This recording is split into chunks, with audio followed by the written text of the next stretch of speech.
Não era cabo. Era unicamente marinheiro de primeira classe, mesmo que me convinha mais ser primeira classe do que ser cabo, que os cabos sempre têm uma maior responsabilidade. E de forma em que toda a luz que me ilumina, que é pouca, agradeço a Maria. Cheguei no Rio de Janeiro bisonho, não sabia nada, não sabia voar, não sabia andar, não sabia nada. Dou graças a Deus a esta gloriosa cidade. Minha cidade adotiva e minha cidade mãe. Agora, seu Cândido, ele perguntaria por que, com o seu tratamento, pelo menos ao senhor um tratamento correto, o que lhe deu o germe que Agora, sim, vamos entrar nesse assunto. Já de moço, a rapaziada, nós congregávamos muitos moços, e eles sempre tinham uma certa confiança em mim. Eu era mesmo, em criança já era um líder até dos velhos. Era um líder que tinha interesse pelo bem-estar de todos, pela saúde de todos e essas coisas. Quando não me dava bem aqui, pedia transferência, cheguei até o extremo para descansar, pedi transferência lá para o nosso velho Amazonas, coitado do Amazonas. Meus 63 anos que eu estive por lá, estão gritando agora. Eu conheci o Amazonas em criança. É a mesma coisa de hoje. Escravatura, escravidão, aqui na mão do seringueiro. Esse tema da escravidão é o lema da sua vida. Você foi um homem marcado pelo destino para realizar um papel. E você teve a felicidade de, no dado momento, você ter cumprido aquilo que o destino queria de você. Você foi marcado pela sua cor como uma reivindicação de que todo homem é igual, independente da pigmentação da sua pele. Você liderou um protesto, uma revolta, que não era revolta apenas... Um protesto que se transformou em revolta. Era um protesto dos humildes, um protesto de todos os marinheiros contra uma forma de tratamento aviltante. É uma manifestação de dignidade e é um anseio de libertação. Então, este anseio que permanece até hoje, que ainda agora mesmo você fala na sua lembrança do Amazonas, reconhecendo que esse anseio de libertação permanece em todos os homens e que sempre que há uma condição de humilhação, de escravidão, deve haver um protesto. Você diz que hoje faria o mesmo protesto. Através da sua vida... Vai me dar um pouquinho? Eu estive no Amazonas. Eu estive no Amazonas em um ponto que a menos de 100 metros eu vi quando passara um chefe de Estado sul-americano prisioneiro das tropas dos patriotas de Plácido de Castro. Sabe quem? General Pando, presidente da Bolívia. Tomaram conta das trevas amazônicas e ele, como viu que o exército dele estava tendo desvantagem, deixaram a presidência da Bolívia e era assumir o comando do exército dele nas trevas acrianas e caíram também em poder dos voluntários de Plácido de Castro, o gaúcho, alegretense o gaúcho. Eu vi quando ele passou no navio Gaiola, prisioneiro dos patriotas de Plácido de Castro, na chamada Boca do Acre. Era ponto estratégico. Era onde estavam as tropas federais, tanto da Marinha como do Exército, comandadas pelo general Gabino Besouro, ex-governador de Alagoas. Portanto, você, nunca tendo sido um político militante, você nunca quis ser um político militante, você sempre foi um homem que tomou partido, que tomou uma atitude. O partido dos humilhados, o partido dos humildes, o partido da libertação. E o partido dos bons. Partido dos bons, muito bem. Agora eu pergunto, nesse período Do seu desligamento para a Marinha, de 1912 até agora, o Brasil passou por várias crises políticas, teve vários movimentos, sem querer fazer uma apreciação política, mas apenas definindo a sua conduta como um homem que tem um lugar na história do Brasil. Nesses períodos todos, você como considerou ou como se portou em face desses movimentos sucessivos? Vamos dizer, 22, 24, 30, 32, 37, 38, 45, 54, até os dias de hoje. Aqueles primeiros movimentos 22 e 24, daqueles eu tenho pouca prática. Porém, esse movimento dos marinheiros, os marinheiros me consultaram. Eu avisei a eles que eles iam cair do galho, que a ocasião era importuna. Refere-se a 38? Estes agora, dos marinheiros de 64, eu avisei a eles, vocês vão cair no galho. Nunca me pediram opinião, porém eu que já sabia de tudo, avisei a eles. De fato, me entusiasmaram-se demais. E agora esse militar, desculpem as minhas expressões, eu sei que os paisanos vão ficar zangados comigo. Foram um movimento de salvação pública, na minha opinião. Não sei se alguém vai discordar de mim. Este agora, os militares, foi um movimento de salvação pública, porque eles estão trabalhando. Os militares estão trabalhando bem e também estão rodeados de boas equipes. Eles estão trabalhando, se não fizerem tudo, farão o que puderem. E nós, os paisanos, já devíamos ter feito o que eles pretendem fazerem agora. Esse movimento, cedo e bem-vindo, foi um movimento de salvação pública. Embora eu com prejuízo ou sem prejuízo, essas coisas, porque eu pouco interessa. Não se me davam nada, não se me dão nada, eu não sou simpático a fulano, essas coisas. Eu quero ver um Brasil bom, grande, forte, defendendo os seus, dando fartura aos seus, sem precisar de pedir trigo lá na Rússia, na Argentina, nesses lugares, que nós temos capacidade para tudo isso. Eu vou dizer uma coisa, eu cheguei no Rio Grande do Sul há poucos anos, há coisa de 8 para 9 anos, fiquei envergonhado, fiquei triste, vendo gaúcho parando rodeios em bicicleta, no campo, em bicicleta. O que é isso? Não, é porque o fazendeiro agora, se nós formos para casa a cavalo, no cavalo da fazenda, temos que pagar direito do lombo do cavalo. Nós vimos em Cachoeira para Rio Pardo, não viu lá um gaúcho com um laço na bicicleta, eu só ia para a fazenda. Fiquei triste quando cheguei no Rio Grande do Sul, encontrei a cidade de Cachoeira, uma cidade rica dos antigos Leal Santo, cidade pobre, o povo no meio da rua, impondo na porta da prefeitura pedindo comida. Cachoeira foi uma cidade rica, rica mesmo na expressão da palavra. Aquelas indústrias Leal Santos, hein? Foram as primeiras indústrias do sul do país. Agora, Rio Pardo, o Porto Alegre cresceu. Rio Pardo também, cidade de centro de fronteira, cresceu um pouquinho. Seu Cândido, eu quero insistir, se me dá licença, pois não. No início, aquilo que determinou a sua revolta.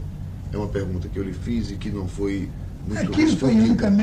Se o senhor me permite, se o senhor era tratado bem, se o senhor tinha uma condição de liderança, o que lhe levou a estruturar aquela revolta de 1950? É porque eu era marinheiro que gozava de uma certa regalia com os oficiais. E a marujada me obedecia muito, que eu sempre, a voz exercia uma função de mando. Exercia uma função de mando e os demais marinheiros sempre queriam estar junto a mim, essas coisas, e havia oficiais mesmo que tinham contato direto comigo. Havia oficiais sérios mesmo, que queriam saber, oficiais até pediam para instrução. E daí, o senhor era bem quisto, portanto, pelos oficiais? Pelos oficiais, por alguns. Pelos oficiais e pela marujada. Pelos oficiais, e daí foi nascendo, fui crescendo, até que o milho deu a espiga desejada. Os marinheiros gozavam, loncando para aqui, loncando para ali, essas coisas. O senhor vai encontrar, talvez aí em algum desses livros, manifestações aqui no Lago do Passo. Uma velha que pedia esmola e ninguém tinha dinheiro, e eu tinha 5 mil reais no bolso, nós ganhamos na mão da velha, na ocasião em que vinha chegando o meu comandante, Alexandrino de Alencar. Era o comandante do Riachuelo. Então aquilo para mim e para os demais marinheiros, aquilo foi um alento. Mandou formar a tripulação ele mesmo, e fizeram um grande elogio, e essas coisas. Aquilo para mim foi um alento. Fui tomando vida na Marinha, andando pelo mundo, contato com outros povos, muito viajado por todos os países da Europa. E essa espiga de milho, quando é que nasceu o primeiro grãozinho? O que levou a produzir a espiga de milho? O primeiro grãozinho foi na organização dos comitês, já com o título de comitês revolucionários. Cada um comitê, e a intenção era aquela, era logo que tivéssemos o elemento essencial para impormos às autoridades, a revolta teria que vir. Mas quem organizou esses comitês? Os marinheiros. Eu era um dos chefes, os marinheiros da época. Quais eram os outros chefes? Os outros, por exemplo, Dias Martins, que comandou mais tarde o Cruzador Bahia, Gregório do Nascimento, que mais tarde comandou o Coraçado de São Paulo, André Avelino, que comandou o Coraçado de Deodoro, todos esses marinheiros, eles congregaram os marinheiros dos navios em que eles serviam e de outras repartições. Mas essa ideia de congregar marinheiros nesses comitês nasceu de onde e por quê? Os próprios marinheiros. Pelo processo de chibatas. Para combater os maus tratos e as má alimentações da Marinha.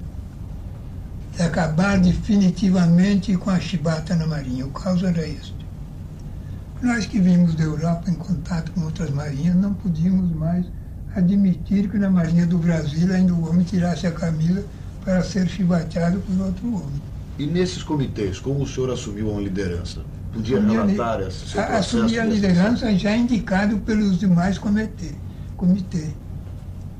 Porque houve a formação de grupos. Cada um grupo tinha a sua função. Nós tínhamos o nosso pessoal de máquinas da própria Revolução. Nós tínhamos o nosso pessoal combatente da própria Revolução, que eram os próprios marinheiros, não era oficial, não. Nós tínhamos nossos próprios marinheiros especialistas que estudaram no inglês. Lá na Inglaterra, conheciam o movimento dos novos navios a fundo. O segredo dos novos dragonautas, na época, eles eram o senhor dos mares. Era a mina de São Paulo. Os marinheiros que estudaram na Inglaterra, todos eles estavam incorporados na Revolução, mesmo antes dela estourar.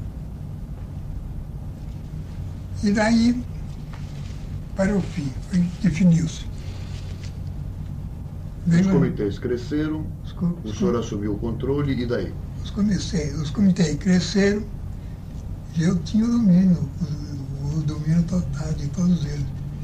E terminava para este ou para aquele, nós todos os dias, ou o mais tardar de 20, 24 horas, nós tínhamos que estar em contato, todos os comitês, em reuniões, e quando podíamos reunir aqui na cidade, nós íamos lá para o Sumaré, esses lugares, nos reunia lá no mato. Uma outra pergunta, a oficialidade ou alguns oficiais tinham conhecimento disso? Não, jamais Jamais, porque ali havia... Ninguém queria arriscar a vida, aqueles que pertenciam à Revolução, ninguém queria arriscar a vida. Jamais os oficiais estaríamos perdidos se algum dos oficiais tivesse qualquer uma denúncia. Aliás, uma ocasião, um oficial também muito sagaz, por nome Afiloque Reis, morreu como almirante. Me chamaram e me disseram: João Cândido, vem cá, eu hoje estou de serviço.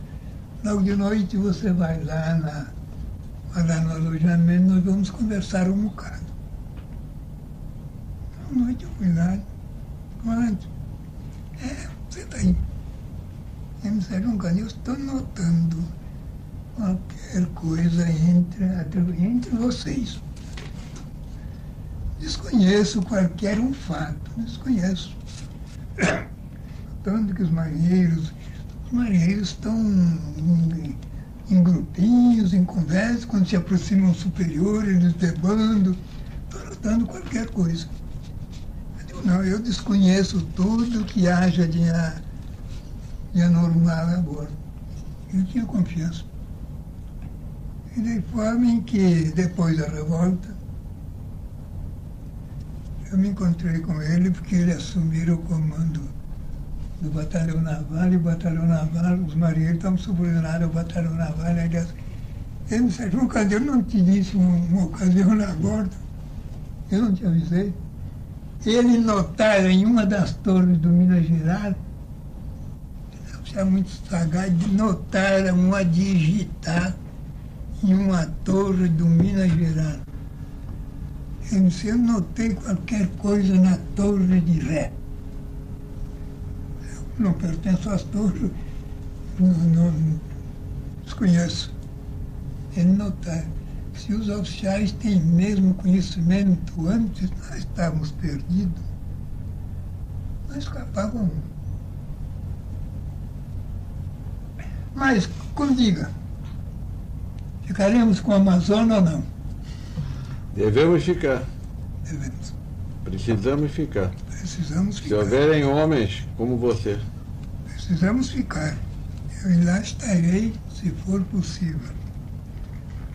Você provou que quando um homem quer, quando esse homem se multiplica por 2.000, nada pode vencê-lo. A Amazônia hoje está pior. Eu estive em um local no Amazonas em uma missão militar de demarcação, sob a chefia de um coronel do Exército, oficial muito distinto, Coronel Siqueira de Menezes, depois general, marechal, governador de Sergipe. Siqueira de Menezes. Nas fronteiras de um país, eu não vou dizer, deixa para lá. E do lado brasileiro tinha um marco com uma folha de Flandres, República dos Estados Unidos do Brasil, em novembro de 1889. Do outro lado do nosso vizinho, um forte, uma caça-mata, conhece o que é as caça-mata. 4 canhões, e dizia, um marco com a folha de Flandres também dizia: por la razione ou por la força. Do lado brasileiro, República dos Estados do Brasil, a 150 metros, nosso vizinho dizia: por la razão, por la força. 4 canhões apontando ainda para o lado brasileiro. Certamente era no Peru, fronteira do Peru. O Coronel Siqueira de Menezes encontrou aqueles homens lá abandonados lá há 2 anos, sem contato nenhum com o mundo. Trouxe a maioria deles doentes para Manaus, deixou em Manaus, para de Manaus eles viessem para o Rio, e daqui do Rio fossem transportados lá pelo Pacífico para a nação deles, o Peru. Coronel Siqueira de Menezes, doutor deve certamente, quem duvidar os arquivos do Exército dizem, devem de dizer que os da Marinha são negativos. João Cândido nunca existiu na Marinha. Sobre isso, é verdade? nos arquivos da Marinha, interessante, nos arquivos da Marinha não consta absolutamente o nome de João Cândido, como se ele não tivesse existido? Foi sonegado. Foi sonegado mesmo. Mas pelo fato de sua exclusão ou por um outro fato? Pelo fato de haver tomado a posição em que tomaram na revolta, pelo ódio. Muitos oficiais da Marinha não conseguiram comandar o Minas Gerais e eu tive o sobejo poder de dominá-lo, fazer o que eles jamais fariam na Bahia do Rio de Janeiro. Quando eu recebi o ofício, o escrito, que Júlio de Medeiros me entregara a bordo do Minas Gerais, que a esquadra seria atacada pelo governo. Eu não dei resposta a Júlio de Medeiros. Preparei meus navios, me fiz ao mar. E de lá passei um radiograma para o governo, avisando que os navios estavam a 30 milhas da costa do Rio de Janeiro, esperando o ataque do governo, porque lá naquela altura nós brincávamos melhor. Esperei lá 24 horas, não apareceu ninguém, retornei à Bahia do Rio de Janeiro e vim me abastecer.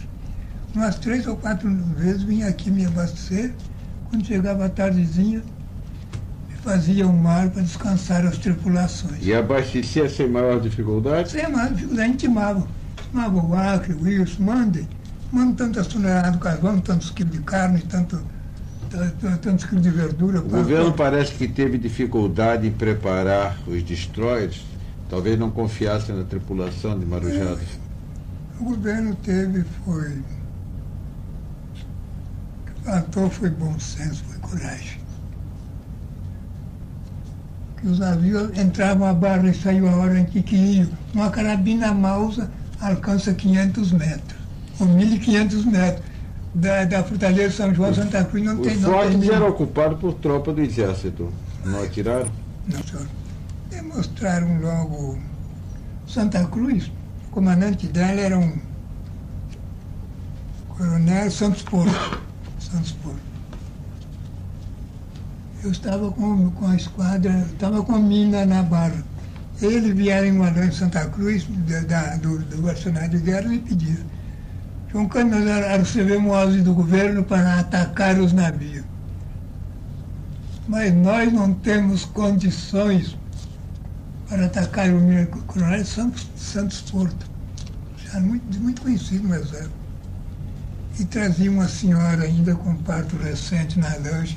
Eu autorizei que retirasse as senhoras da Fortaleza Santa Cruz, transportassem todas as famílias para a terra, e os oficiais e a guarnição, se quisessem também.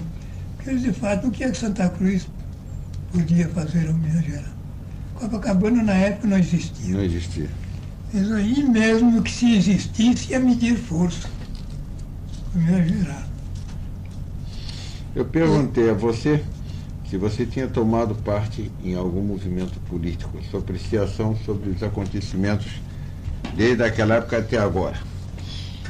Houve um movimento em que você participou. Quando houve um movimento integralista, você se filiou ao movimento integralista e tomou parte no desfile do Hotel Glória? Dos 150 milhões. E pronto, Hotel Glória. Esse desfile tinha um grande número de marinheiros e de oficiais da Marinha. E oficiais generais e marechais. Neste momento, como era recebida a sua participação pela Marinha? Os outros marinheiros e os oficiais integralistas, como trataram você nessa ocasião? Me trataram como um super-chefe. As mesmas regalias que... E depois que o movimento integralista esmoreceu, diminuiu, depois de 1938, a oficialidade da Marinha, grande número deles tinham tomado parte no movimento integralista, mudou a atitude que tinha anteriormente de reserva contra você? Ou voltou à atitude anterior de reserva contra você? ficar na estaca zero. E a marujada, daquele tempo, diante e de agora? Você continua a ser um símbolo da marujada brasileira? Há 2 anos. Tem a impressão de que os marujos do Brasil ainda consideram você agora, uma expressão da sua dignidade? Eles agora estão um pouco temerosos. Porém, há 2 anos, há uns anos passados, um aniversário meu, tive em minha casa seguramente uns 500 marinheiros. Houve uma ocasião que prepararam um busto seu. Esse busto deveria ser inaugurado em Porto Alegre, no seu estado natal. Você podia nos contar a história desse busto? Por que esse busto não foi inaugurado? Esse busto não foi inaugurado certamente porque houve oposição dos oficiais da Marinha que serviam nos cargos navais. Dos oficiais da Marinha que serviam nos cargos navais em Rio Pardo e também da oficialidade do Terceiro Exército. Que eu tive conhecimento disto. O chefe está aqui, o deputado Carlos Santos, esse crioulo muito distinto, hoje é o presidente da Assembleia Legislativa do Estado. João Cândido está mostrando uma fotografia tirada em Porto Alegre. Governador, deputado há mais de 30 anos na Assembleia, presidente da Assembleia atual, advogado, professor catedrático, advogado e metalúrgico. Foi tirado da oficina metalúrgica para ser deputado. Esse busto chegou a ser fundido? O busto está fundido, está guardado em Porto Alegre. E a maquete? E o gesso está no... Eu oferecera ao Museu Santo Ângelo, em Rio Pardo, minha cidade. O gesso está no museu. Aqui temos uma recepção na Câmara Legislativa em Porto Alegre. Esta é uma outra fotografia. Aqui temos outra, também na Câmara. Houve uma sessão nessa Câmara em que você foi homenageado. Homenageado, uma sessão extraordinária, para que fosse recebido o grande visitante, o herói gaúcho. Que era você? Aqui um almoço em Porto Alegre. Aqui sou eu sendo condecorado com o brasão do município de Rio Pardo. Da cidade natal. Em Rio Pardo. Portanto, já se começa a fazer justiça aqui e a considerar que, além da atitude... O deputado Carlos Santos lendo o discurso de saudação.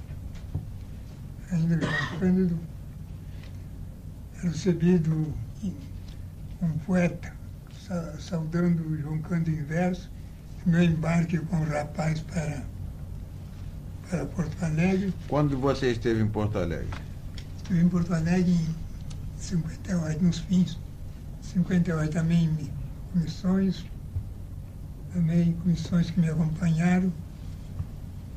Aqui é o prefeito da cidade de Rio Pardo, o presidente da Câmara Municipal de Rio Pardo, o juiz,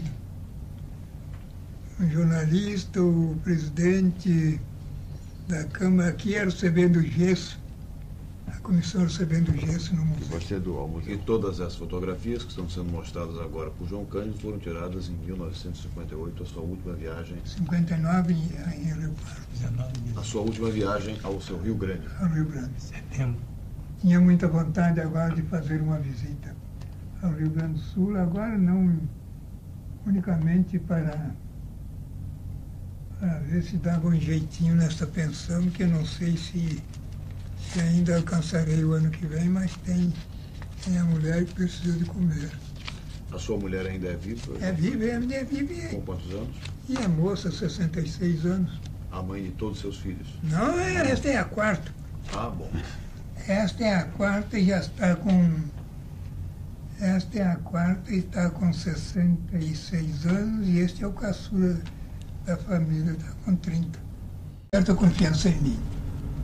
Eu era mesmo, em criança já eram líderes até dos velhos. Era um enredo que tinha interesse pelo bem-estar de todos, pela saúde de todos e essas coisas. Quando não me dava bem aqui, pedia transferência, cheguei até o extremo para descansar, pedi transferência lá para o nosso velho Amazonas, coitado do Amazonas. Meus 63 anos que eu estive por lá, estão gritando agora. Eu conheci o Amazonas em criança. Em criança é a mesma coisa de hoje. Escravatura, escravidão, aqui na mão do seringueiro. Esse tema da escravidão é o lema da sua vida. Você foi um homem marcado pelo destino para realizar um papel. E você teve a felicidade de, no dado momento, você ter cumprido aquilo que o destino queria de você. Você foi marcado. Não era cabo. Era unicamente marinheiro de primeira classe. Mesmo que me convinha mais ser primeira classe do que ser cabo. Que os cabos sempre têm uma maior responsabilidade. E de forma em que toda a luz que me ilumina, que é pouca, agradeço a Maria. Cheguei no Rio de Janeiro bisonho, não sabia nada, não sabia voar, não sabia andar, não sabia nada. Dou graças a Deus a esta gloriosa cidade. Minha cidade adotiva e minha cidade mãe. Agora, seu Cândido, eu lhe perguntaria, por que, com o seu tratamento, pelo menos ao senhor um tratamento correto, o que lhe deu o germe que agora, sim, vamos entrar nesse assunto. Já de moço, a rapaziada, nós congregávamos muitos moços, e eles sempre tinham marcado pela sua cor como uma reivindicação de que todo homem é igual, independente da pigmentação da sua pele. Você liderou um protesto, uma revolta, que não era revolta apenas... Um protesto que se transformou em revolta. Era um protesto dos humildes, um protesto de todos os marinheiros contra uma forma de tratamento aviltante. É uma manifestação de dignidade e é um anseio de libertação. Então, este anseio que permanece até hoje, que ainda agora mesmo você fala na sua lembrança do Amazonas, reconhecendo que esse anseio de libertação permanece em todos os homens e que sempre que há uma condição de humilhação, de escravidão, deve haver um protesto. Você diz que hoje faria o mesmo protesto. Através da sua vida... Vai me dar um pouquinho? Eu estive no Amazonas... Eu estive no Amazonas em um ponto que a menos de 100 metros eu vi o governador de Alagoas. Portanto, você, nunca tendo sido um político militante, você nunca quis ser um político militante, você sempre foi um homem que tomou partido, que tomou uma atitude. O partido dos humilhados, o partido dos humildes, o partido da libertação. E o partido dos bons. Partido dos bons, muito bem. Agora eu pergunto, nesse período do seu desligamento para a Marinha, de 1912 até agora, o Brasil passou por várias crises políticas, teve vários movimentos, sem querer fazer uma apreciação política, mas apenas definindo a sua conduta como um homem que tem um lugar na história do Brasil. Nesses períodos todos, você como considerou ou como se portou em face desses movimentos sucessivos? Vamos dizer, 22, 24, 30, 32, 37, 38, 45, 5.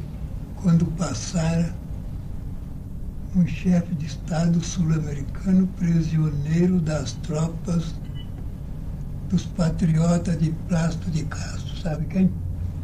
General Pando, presidente da Bolívia, que tomaram conta das trevas amazônicas, e ele, como viu que o exército dele estava tendo desvantagem, deixaram a presidência da Bolívia e era assumir o comando do exército dele nas trevas acreanas, e caíram também em poder dos dos voluntários de Plácido de Castro, o gaúcho, alegretense o gaúcho.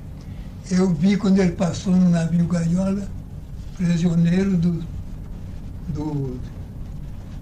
dos patriotas de Plácido de Castro, na chamada Boca do Acre. Era ponto estratégico. Era onde estavam as tropas federais, tanto da Marinha como do Exército, comandadas pelo general Gabinho Besouro.